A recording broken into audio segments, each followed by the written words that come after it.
But the greatest blessing of all is Allah's pleasure. Allah subhanahu wa ta'ala being pleased with you. You know, Imam al-Shafi'i rahimahullah ta'ala, he said, I want a show of hands here. How many of you were born Muslim? How many of you? All of us were born Muslim. I know we're going to have that answer, but how many of you were born into Muslim families? Raise your hand again, please. Everyone raise your hand that was born into Muslim families. Do you realize how easy you had it? People spend their entire lives trying to find Islam, trying to find meaning and purpose in life. And it was just given to you when you were born. And Imam al-Shafi'i rahimahullah ta'ala, he has a very beautiful dua. Listen to this dua. This is especially now for those who were born into households of Islam. قال يا رب رزقتني الإسلام ولم أسألك. Oh my Lord, you gave me Islam and I didn't even ask you for it. فارزقني الجنة وأنا أسألك. So give me Jannah and I'm asking you for it. Meaning you were merciful enough to give me Islam without me even having to ask you for it. So give me Jannah while I'm asking you. Certainly you are merciful enough to give me Jannah when I'm asking you for Jannah, because you gave me the tools to enter Jannah into this world. So Yusuf alayhi salam says, فَاطِرَ السَّمَاوَاتِ وَالْأَرْضِ, the originator of the heavens and the earth. Norman, do you have a good translation for Fatir?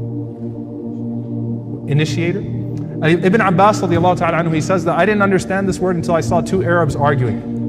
I saw two Arab men that were very eloquent arguing, because sometimes you look at the original Arabic language, they were arguing about who built the well. So one of them says, أَنَا فَطَرْتُ, the other one says, أَنَا حَفَرْتُ. I was the one that originated it, the other one says, I was the one that dug it. So Fatir is even before creation starts. It's when the plans are still in the works. Yusuf alayhi salam recognizes Allah subhanahu wa ta'ala doesn't just create in wisdom, but even the planning before the creation is in divine wisdom.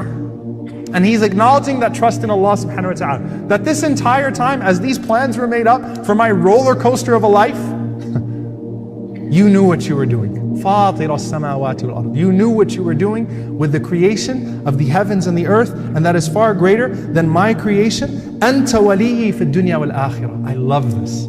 He says, you are my guardian in this life and the next. What's Yusuf alayhi salam saying? Look, everyone else at one point in my life was taken away from me. My family was taken away from me. My friends were taken away from me. Everything was taken away from me.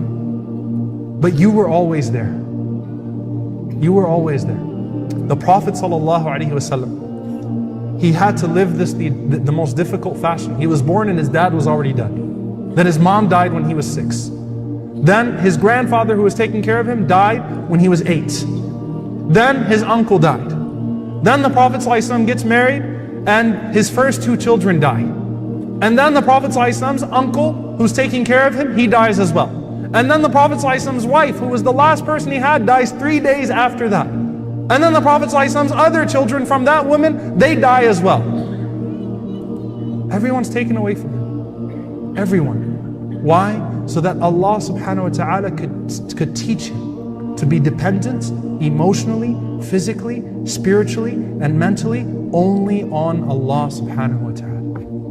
Because if your heart is tied to anyone else, that person might be taken away from you one day. May Allah protect our families. And may Allah protect our beloved ones. But it's a reality that we could lose them one day.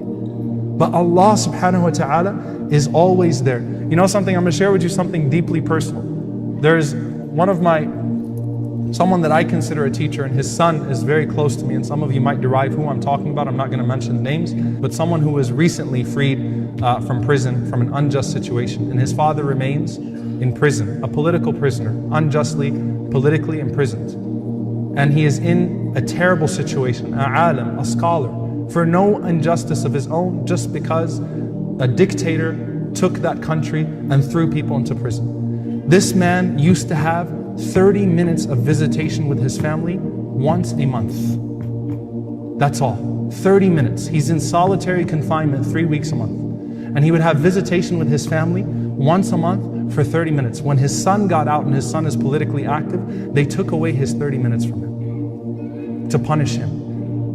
And he wrote a letter to his family, and he said that every month when that appointed time comes, that 30 minutes, he said, instead of going to the place where I used to meet your mom, he said, I read Surah Yusuf. That's all I have for myself. Every month at that time, when I'm supposed to meet you, when I used to be ready to meet you, I just open the Quran and I read Surah Yusuf. And that's the only thing that can relieve my heart of this burden. That this is a man who had everything taken away from him.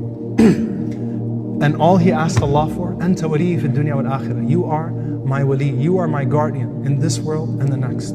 Tawaffani musliman walhiqni bis salihin. Let me die as a Muslim.